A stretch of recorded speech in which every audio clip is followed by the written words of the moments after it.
asisibona thina esindisiweyo manje kulesikhathi namhlanje abantu bokuqala ukuba yamabandla kamoya ababe amabandla kamoya ngaphambi kwethu abafowethu ababizwa ngokuthi iZayoni futhi babethole uJesu nje nokukholwa kwangempela ngezwala abazalwane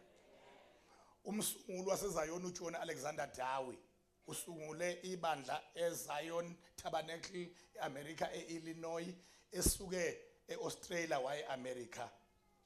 kade eAustralia ene Catholic Christian Church wafika eAmerica waqala iZion Tabernacle ebandleni leZion lokuqala the first Zionist church isiphambano odongeni sasingabhalwa ngompende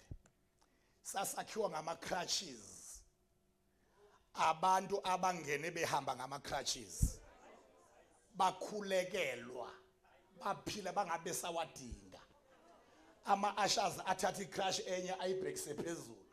ibe vertical enye ayenze ngayo ibe horizontal iphambano zayisuka eminyango zakhiwe ngama crutches zizejike nendlu ziyovala ngomnyango okukhomba ukuthi ukuphulukisa kweZayoni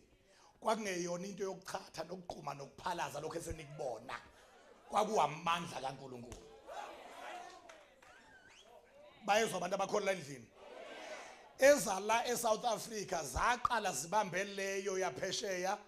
sayilahla ngoba phela kwakuwabantu bakamoya abangagroundiwe ezweni